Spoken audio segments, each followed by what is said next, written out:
Welcome everyone to the basic module cycle 2, and today we have something that has been intriguing us for quite some time now, which is a new technology that is ECMO. And today we have principles of antimicrobial dosing in extracorporeal membrane oxygenation patients.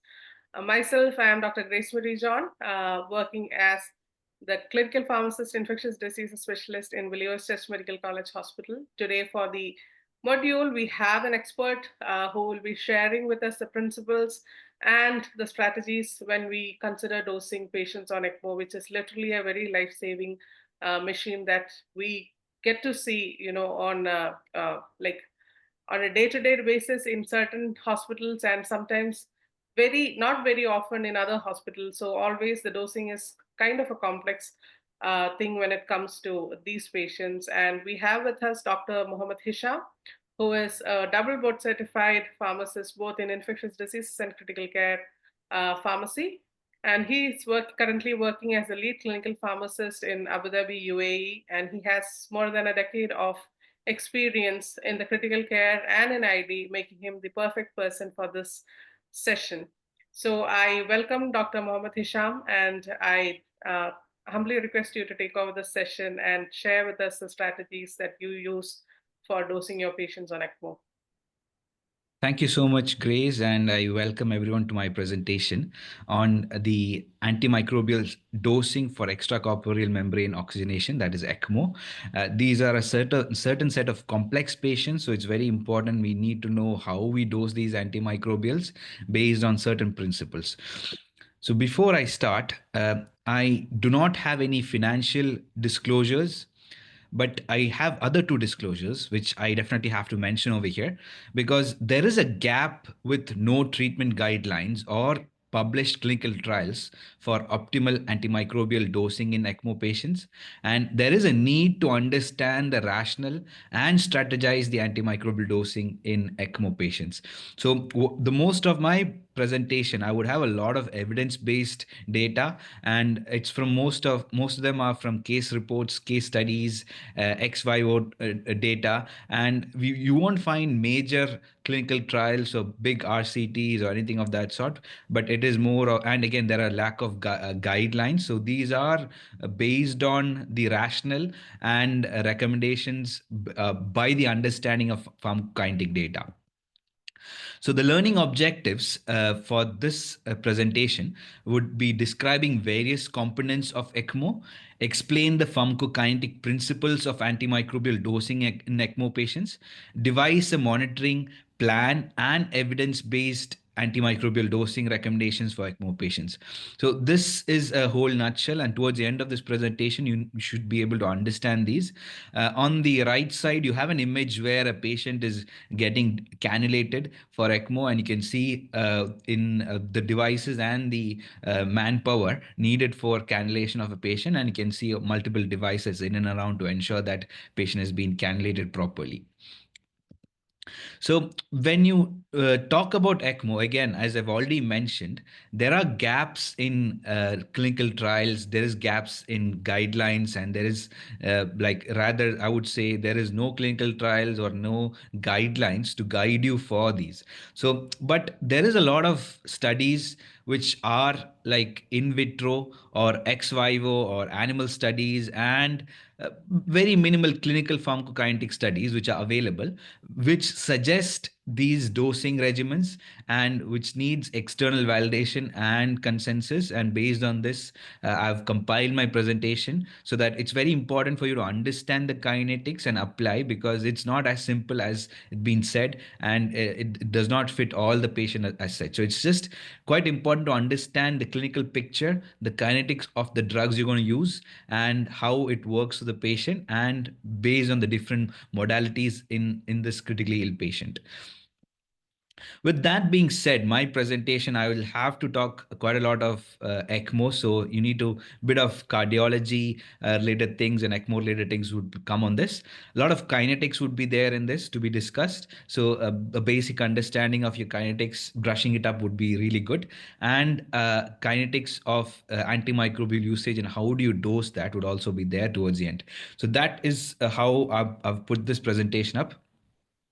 Basically, an ECMO circuit, you'll find these are the different components of an ECMO circuit. So I will come to the types of ECMOs and the indication for ECMOs in the coming slides. But it's very important for you to understand the ECMO circuit, because most of the drug and the drug kinetics applies over here as well.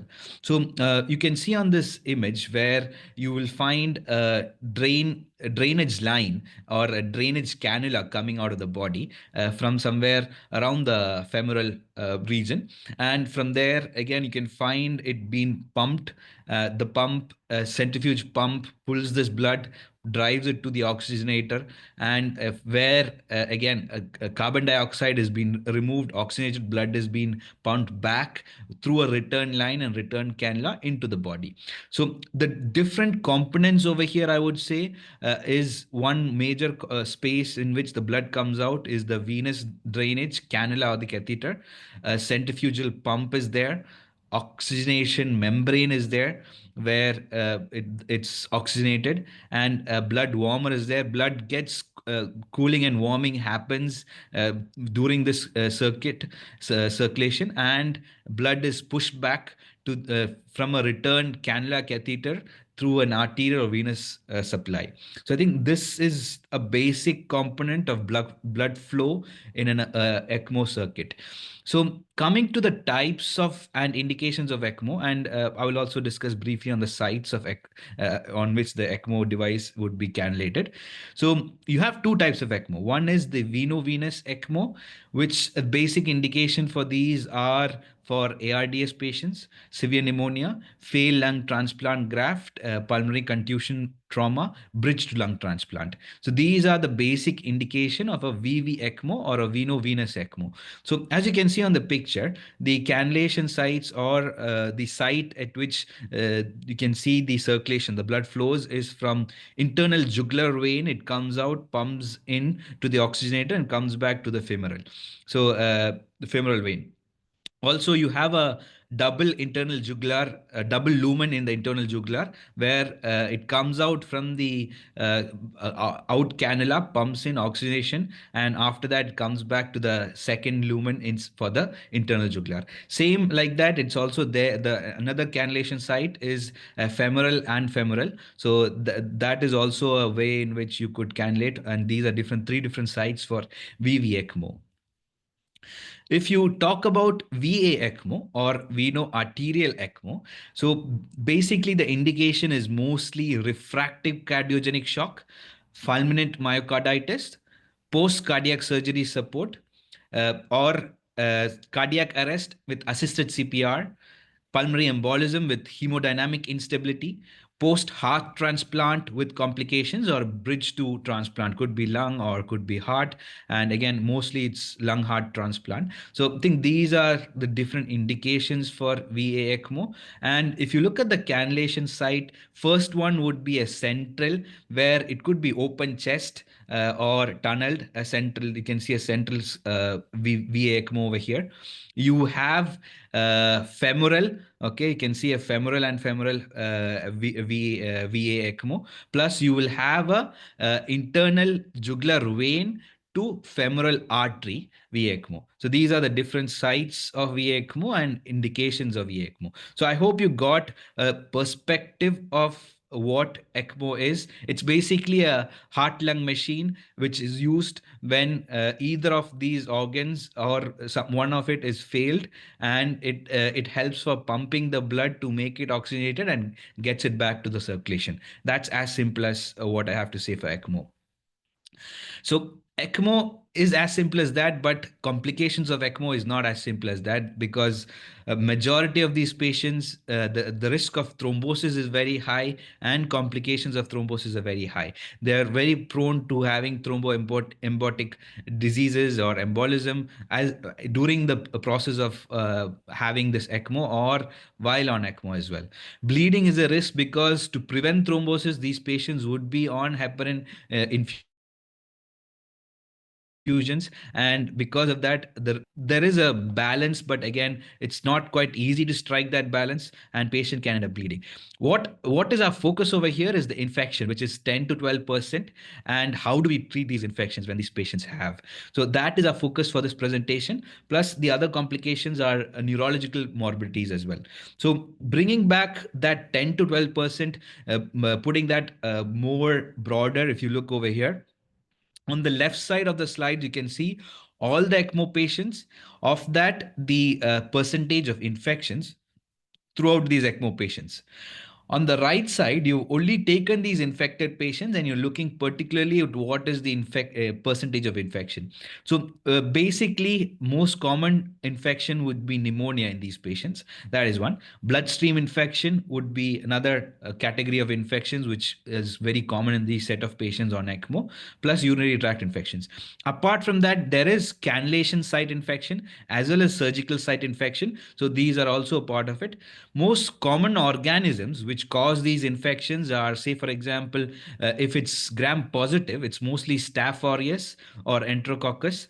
And again, when these for these you may have to treat Staph aureus for quite a long time because it is refractory as well at times. And if it's gram negative, if you need a prolonged duration of treatment and patient is not responding, the mortality is also very high. And if you take gram negative organisms, most common or bugs which cause gram negative infections in a set of ECMO patients are Pseudomonas, Klebsiella, E. coli. And if you take again fungemia could also be a possibility. In fungemia, particularly Candida albicans, Candida tropicalis, these are most common infections which patients can get. These are all from literatures, and again, the mortality of fungemia in ECMO patients are very high, which could touch up to 82% as well. So, what are the risk factors for ECMO infections? As it's always very quite clear, whenever the duration of ECMO is prolonged, for sure the possibilities of infections are very high. ECMO factors, which could be like VA ECMO, the risk of infection is higher compared to VV ECMO. Central cannulation, that is open chest or tunneled, this type of cannulation could definitely cause infections. A risk is very higher. Again, if patient having complications on an ECMO, that itself is a risk factor for infection. Multiple lines, chest tubes, Foley catheter, mechanical ventilation, patient factors which could be age, comorbidities, immunosuppression, immunological changes on the ECMO as well. So these are multifactorial, and these are a nutshell of the risk factors for ECMO infection in patients. So hypothetically, the pharmacokinetic changes which could happen. So remember, these patients may not be only on ECMO. So these are critically ill patients who per se has a lot of kinetic changes, plus patient is on ECMO, which again, whatever kinetic things we've discussed or will be discussing would apply for these patients. And along with that, sometimes these patients would be, or majority of the times these patients would be on renal replacement therapies. So kinetics completely changes, alters, and you are guessing on what could be the right antimicrobial doses, and it's quite challenging to treat these infections if you get, and it's quite challenging to adjust these doses for these patients. So a basic understanding of pharmacokinetics is very important, because each of these modalities and the critical illness as such plays a very important role. So it's the understanding perspective of kinetics. How do you apply on drug dosing? That is what we're going to learn. And again, all these do not have any proper guidelines or clinical trials. Whatever we are going to discuss is based on evidence based on the limited clinical pharmacokinetic studies we have, ex vivo or in vitro studies we have.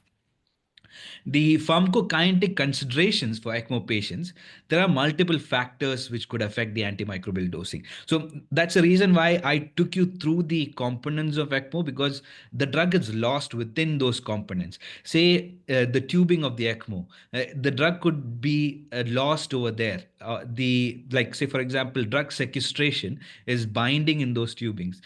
It could be lost in the tubings. Again, circuit priming, or the tubing, when the tubing gets primed, or it could cause hemodilution, that could cause increased volume of distribution. So circuit aging as well, that could be a big factor, where again, type of tubing is also a factor. These are multiple ECMO component factors which could affect the drug dosing.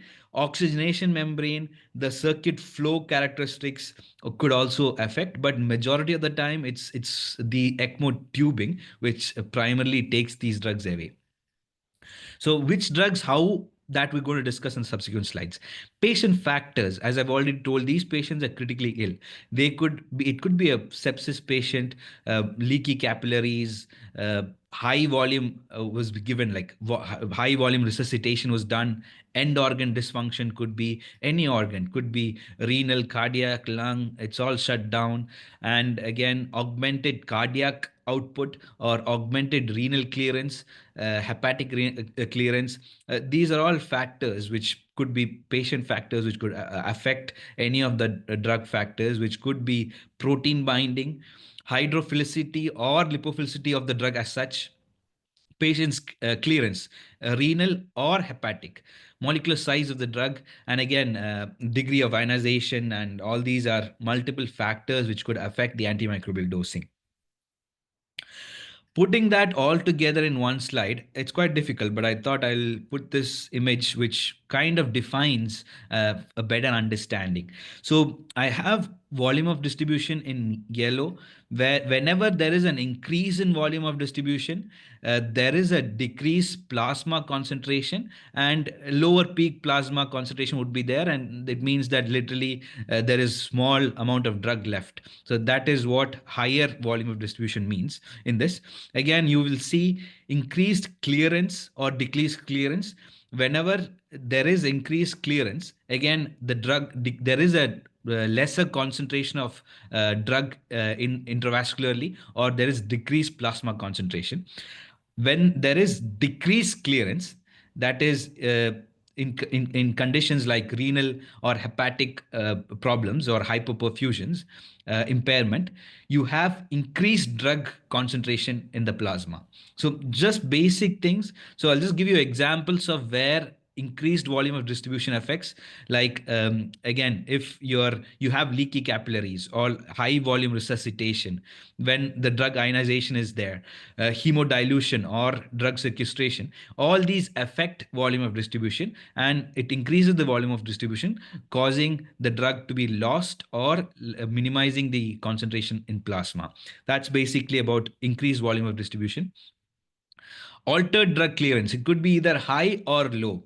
If it's any renal impairment or hepatic impairment, the clearance goes down, and you will have a lot of drug inside intravascularly. And again, if you think of augmented cardiac output or inotropic supports, patient on these inotropic supports, sometimes there could be an increase in clearance, causing a reduced concentration plasma as well. And all these factors affect the protein binding. So we will discuss all these together on how it affects dosing. So basically, few things you need to keep in mind is volume of distribution. You need to know the lipophilicity of hydrophilicity of the drug.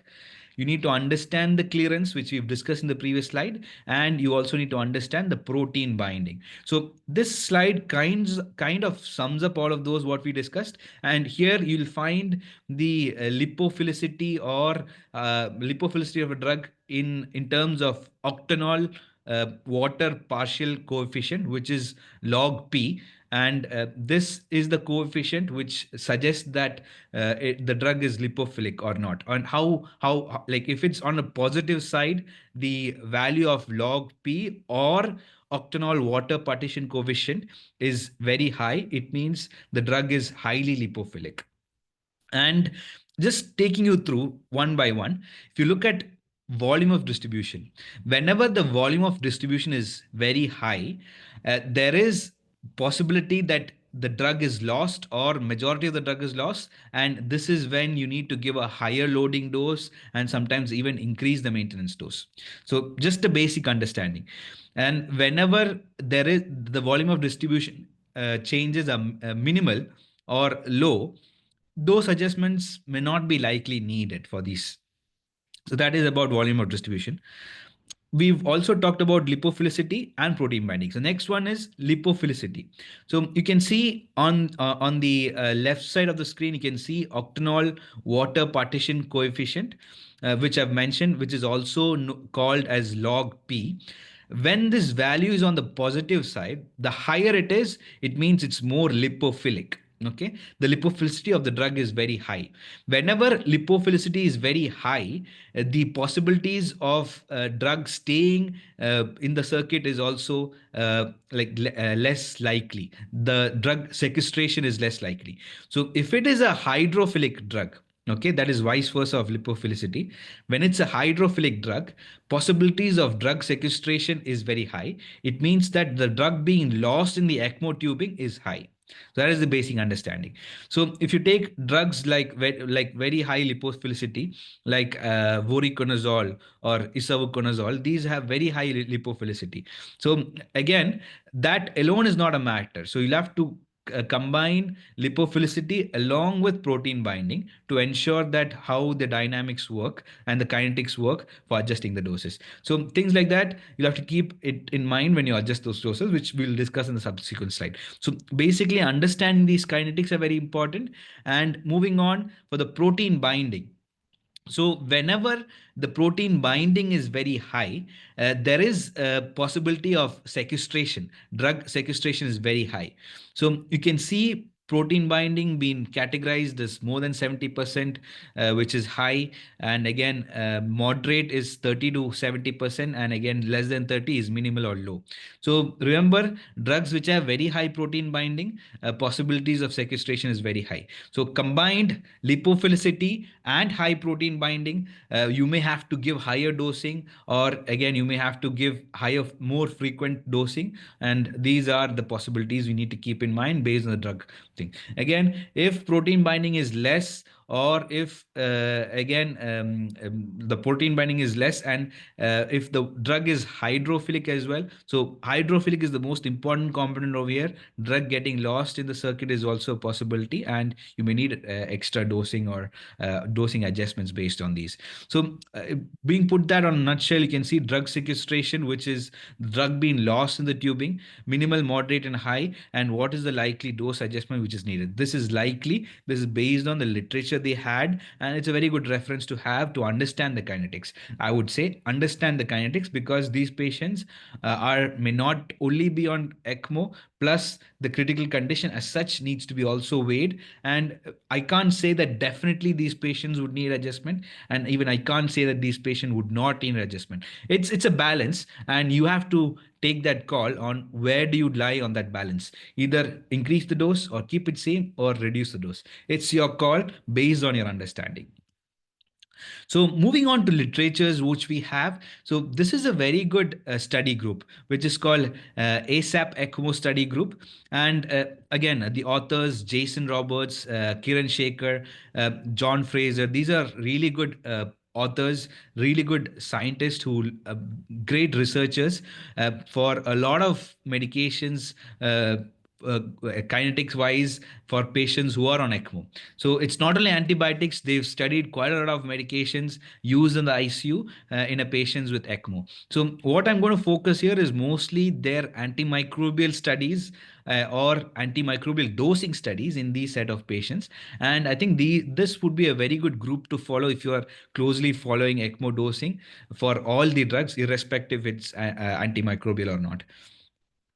So quickly, with what literatures we have, starting off with beta lactams, ex vivo models have been done to evaluate beta lactam degradation kinetics.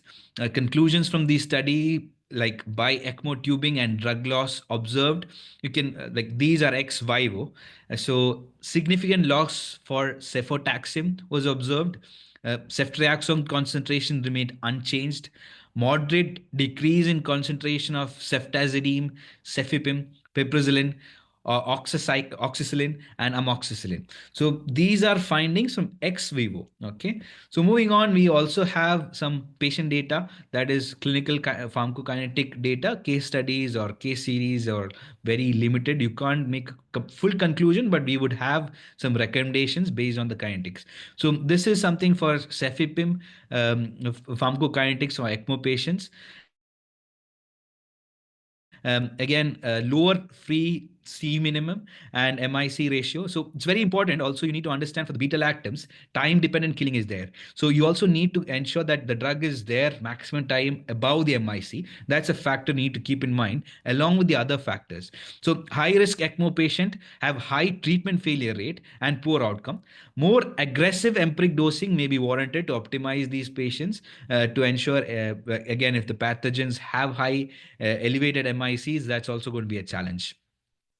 You also have studies apart from that combining different modalities, which says insufficient drug concentration was observed in 12% patients on multiple modalities. Again, they looked into the renal SOFA scores, renal replacement modalities, and the recommendations were higher than recommended drug regimens could be considered in very early phase of therapy in those patients with augmented renal clearance with less severe organ dysfunction. You need to weigh a balance between drug toxicity and like the renal function wise as well. So if you look at drug toxicity, beta lactams specifically, when compared to the nephrotoxic drugs like colistin, vancomycin, again you could err on the higher side for dosing. So that is basically the understanding from this paper. And again, some from the newer drugs, drug class ceftazidime, avibactam literature's case series, basically they ask for going for higher doses. You could still do the regular dosing, and again, some patients they even tried the higher dosing of 5 grams every 12 hour in critically ill patients as extended infusion. This could be a consideration. It's not a definite recommendation, and it could be like an escalation when patient is not responding to the normal dose on an extended infusion. Then this could be an option as well.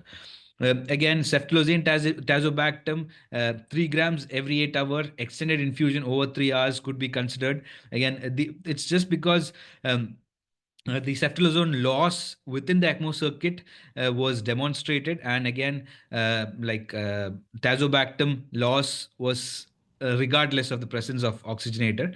So these are the factors which ensure that okay, it has to go for the max dose of 3 grams every 8 and extended infusion of 3 hours. These were the considerations when these papers were done. So and summing up whatever the recommendations are from the evidence-based literatures we've looked for a patient without renal or hepatic dysfunction. Basically, what this table says is go for the max dose possible in these patients and do extended or continuous infusions would be preferred, because these are sick patients. And again, ECMO or not, critically ill patients, extended or continuous infusions, there are quite a lot of trials which say you have to use these for these critically ill patients. Again, ECMO is also for that, saying higher doses, extended infusion as well. Again, say for example, whatever drugs which is not mentioned over here, evidence may not be there or no strong evidence, or it's you don't have data at all. Like if you look for, I've put meropenem over here, I've looked for ertapenem and imipenem as well, but couldn't find any data. In case you have to use a carbapenem, a better choice than ertapenem and imipenem would be meropenem, because you at least have existing data saying that you give full doses and a 3-hour extended infusion. And this is all based on case series or clinical pharmacokinetics case reports. So again, you don't have solid clinical trials. These are evidence-based recommendations for dosing. Moving on to the non-beta lactam antibiotics, if you take vancomycin, again, these are based on therapeutic drug monitoring. It says higher loading doses or shortened dosing intervals are required for targeted range, and special attention for trough level concentrations in the initial phase of critical ill patients on ECMO. Basically, it has to be directed by TDM for sure, and they recommend higher dosings and also more frequent, or again, the maintenance dose could also be high in these patients without renal or hepatic dysfunction. That's the most key over here. Other class of antibiotics you could still see. Again, most of these studies have been done in the US. They have TDM guided dosing. In case in places or hospitals where there is no TDM guided dosing, you could still go by the kinetics to ensure that these patients are optimally dosed. Keep in mind, you also have to consider the renal and hepatic dysfunction, and again, the critical illness as such also have to be kept in mind. Plus, if the patient's on additional modalities like renal CRRT or hemodialysis, that also should be kept in mind. So basically, what is being said over here in this set of non-beta lactam antibiotics is like TDM based dosing, again high dose intervals for aminoglycosides. Fluoroquinolones, you don't have much data, and it's not convincing data as well.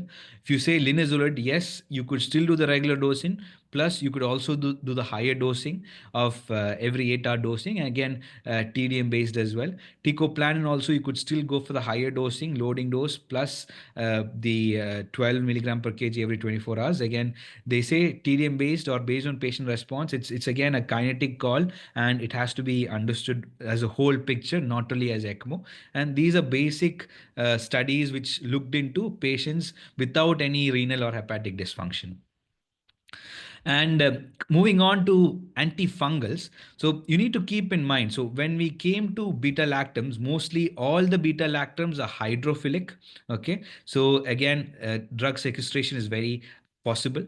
And again, protein binding, most of the beta lactams, like if you take piperacillin tazobactam or the carbapenems, meropenem and all, it's somewhere low to moderate protein binding, less than 30, I would say. And if some cephalosporins have high protein binding, but these are factors you need to keep in mind when it comes to antifungals.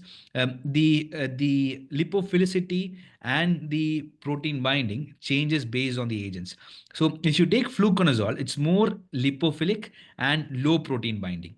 If you look for the other azoles, the voriconazole, posaconazole, isavuconazole, all these have high lipophilicity and high protein binding as well. Again, protein binding somewhere it touches around 99%, and lipophilicity is also quite good, like I would say a log p of 2 plus 3.5, 4.5 and all for those agents.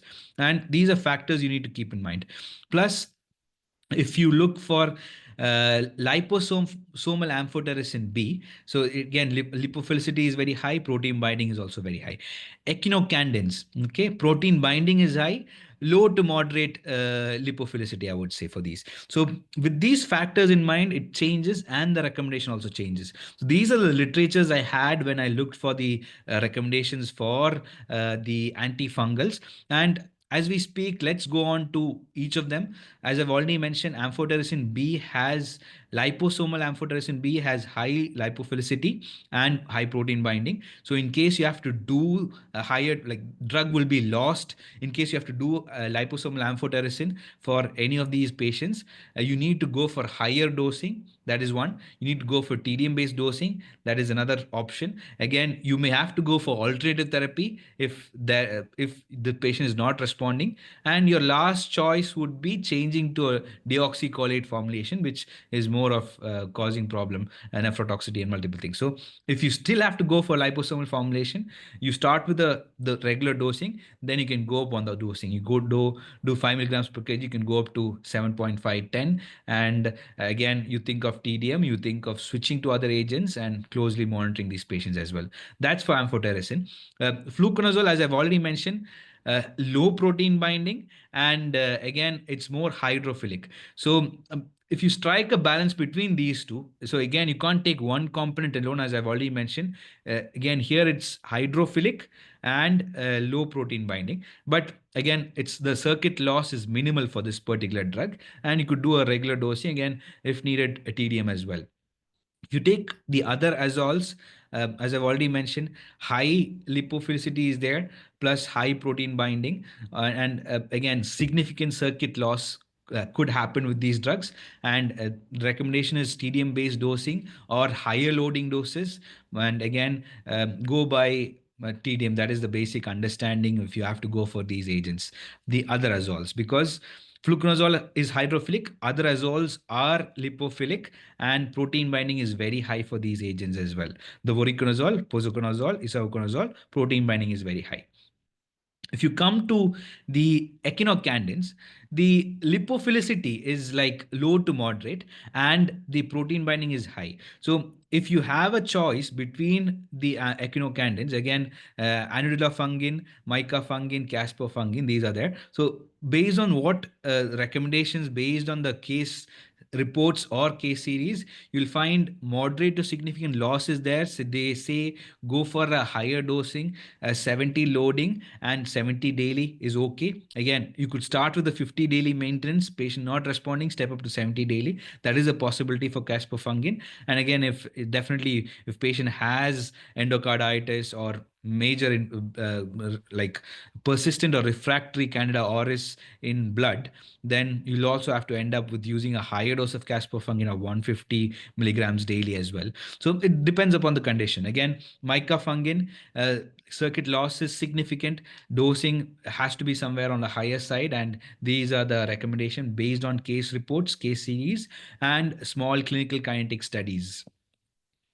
If you come to antiviral, antituberculosis dosing recommendations, oseltamivir standard dosing recommendations suggest higher dosing.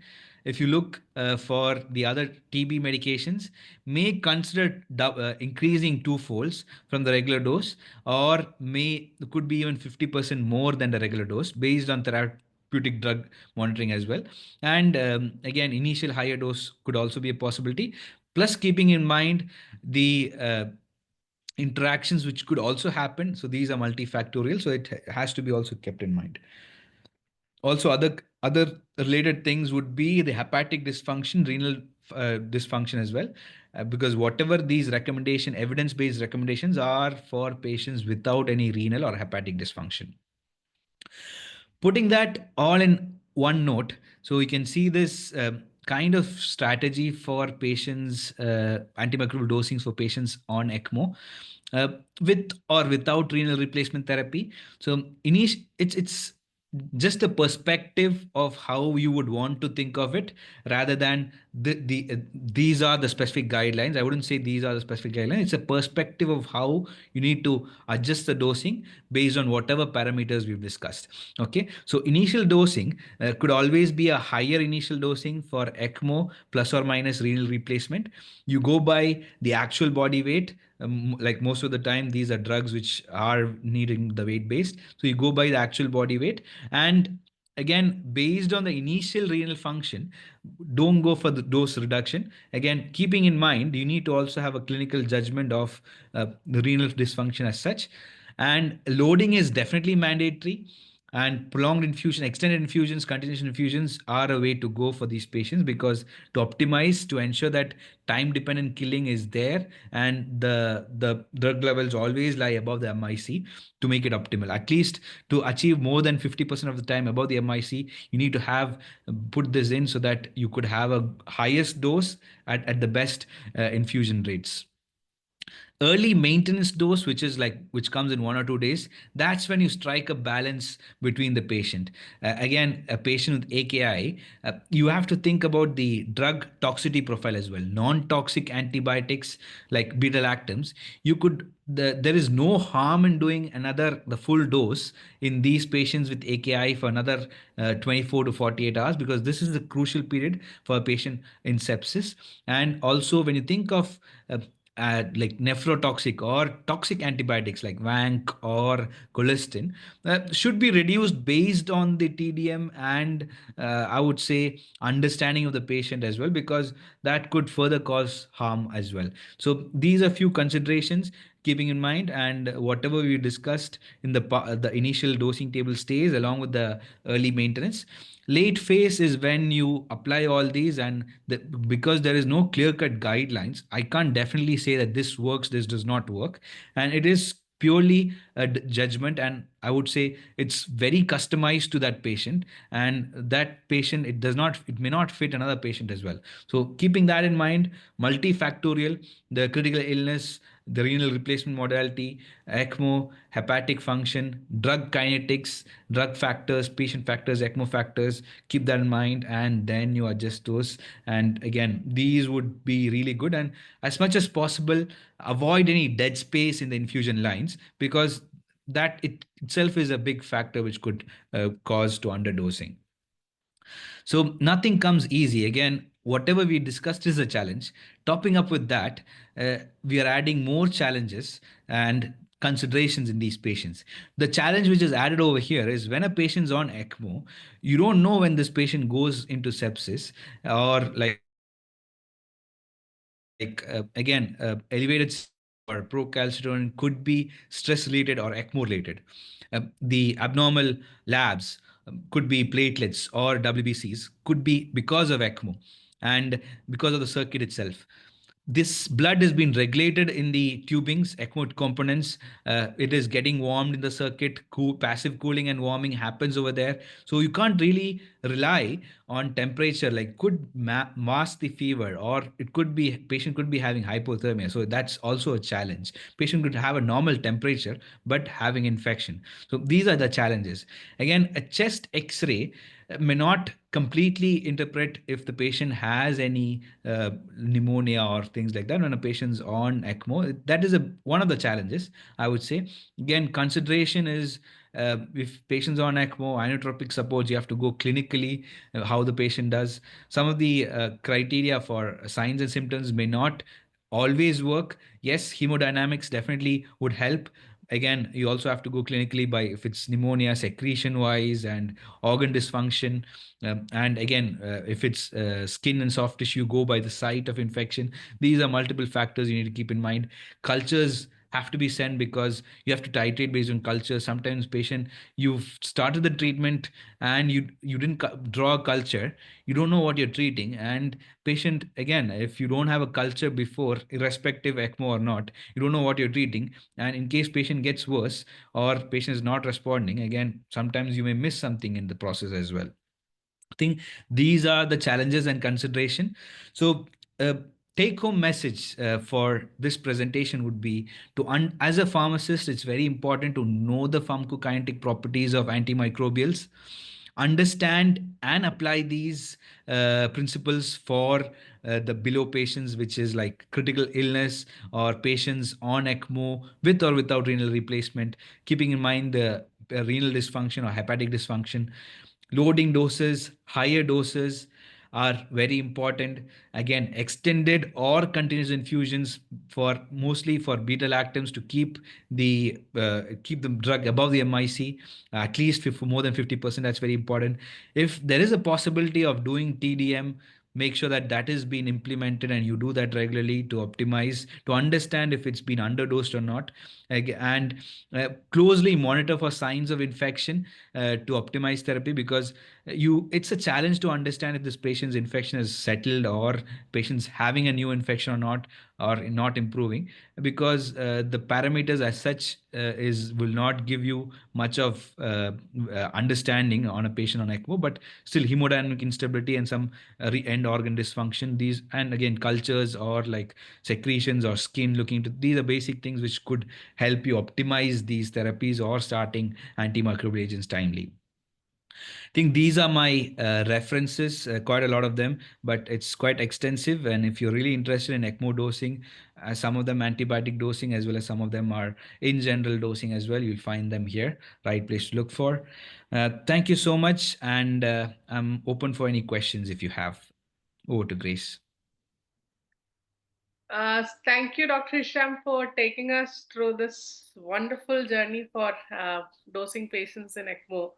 I wasn't prepared for such an elaborate session because you almost covered all the classes, like not just the antibiotics, the antifungals also, including the TB medications, which I was not expecting. But thank you so much. That it has been truly nourishing for all of us who are listening to you.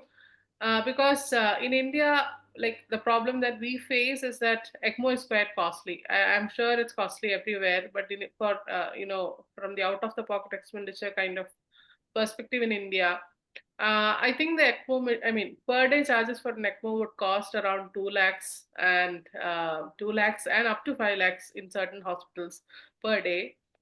And therefore, losing a patient to sepsis when you are putting so much of effort in trying to save a patient is very important. And therefore, uh, I really want to congratulate you on taking us through the through the principles, starting from the basics to the the complex kinetics that are involved in the dosing.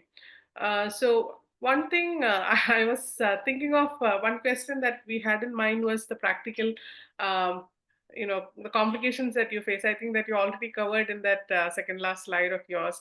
I couldn't but notice the dose of ceftazidime avibactam hiked up to 5 gram Q12H. That's the first time I'm seeing such a high dose. So I'm sure that so many learning points were from this presentation, and I'm sure this will stay as one of the most quoted like presentation, most seen presentation whenever a person is having a problem with ECMO dosing. So another question I wanted to ask you was, do you have any data regarding colistin or polymyxin B, because we use that quite a lot here, and because the kinetics always kind of just literally go through our hands. So is there any data that you know about, or how do you consider dosing for polymyxins? So as of now, as I've mentioned, whatever is not in the slides, I couldn't gather any data. So to be very honest, you'll have to go by what the patient does and your intuitions and understanding. And because there is no data, does not mean that you are not treating right. So you keep these in mind. Again, patients already, if the patient's already having a renal replacement therapy, you adjust it accordingly and you pray. That's the only thing I would say. So because there is no data, you will have to pray that patient gets better with whatever dose you're giving. And if patient's not improving on the dose you're giving, then you may have to consider two things, which would be either switching to another agent, or which is sensitive on the cultures, or if it's again that if that is the only option, then you may have to think of slightly higher dose, and maybe that could be a publication if the patient improved on that, and that could be something which could be spotted as well. Because honestly, there is nothing I could find on the colistin or polymyxin, and there is a lacunae of literature as well. Yeah, I think as the CRO organisms are on the rise, I think soon we'll have some of the publications on these antibiotics as well. Because right now in India, we use that quite often, like whenever we have any kind of CROs that are like Asdita or Pseudomonas, kind of the first choice always goes to colistin, because Cephalus and Tazobactam is something that we don't have. So we hope that the kinetics that you have taken, the kinetic measures that you have taken, like the lipophilicity, the drug sequestration, the protein binding, all these factors can be somehow, manipulated or, used as a tool to understand how better to dose a drug, even if we don't have data on such drugs. Uh, like these are the guiding tools that will help clinical pharmacists to do better. And are there any okay, so now that you've told me that there are other drugs that are yet to come, so isn't it a little bit hard when you have both renal replacement and ECMO going together than having ECMO alone?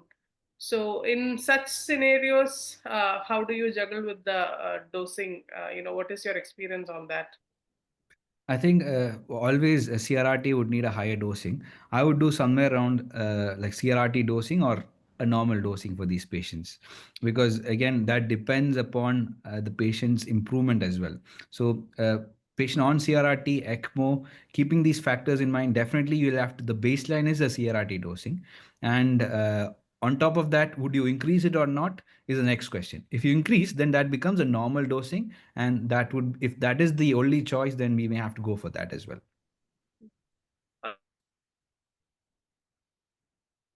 Ask you was regarding the complications of ECMO. You mentioned that the majority of the complication comes with thrombosis.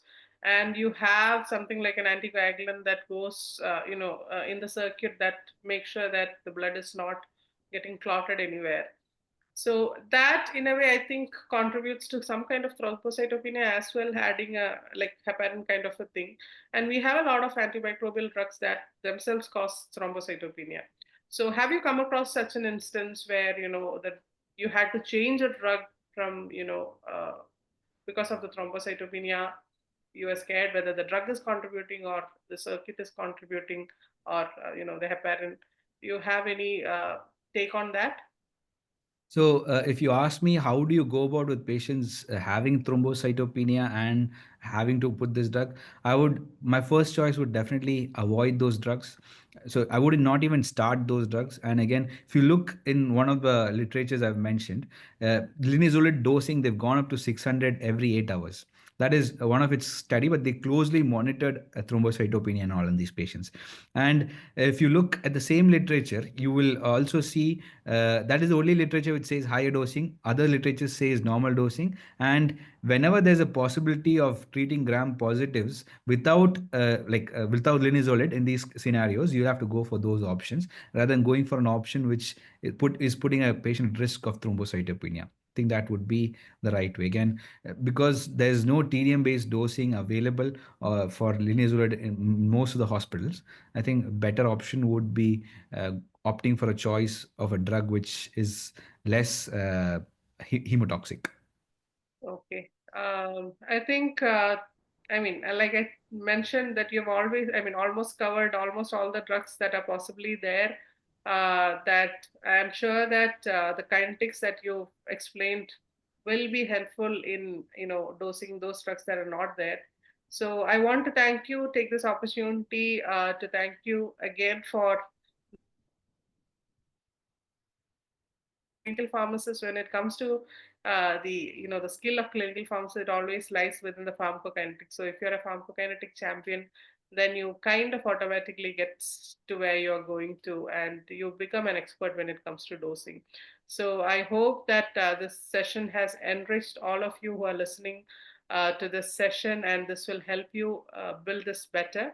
So if you have any other questions, you can always ask us through mail or to the FCPI, and we will get back to you with that. So with this, I think we've come to the end of this wonderful session. And once again, thank you, Dr. Hisham, for taking the time. And we hope that the basic module, the second cycle, will be much useful to all the clinical pharmacists around in ensuring that the clinical pharmacy excellence is reached sooner than we expected. So thank you once again. Bye, everyone. Thank you.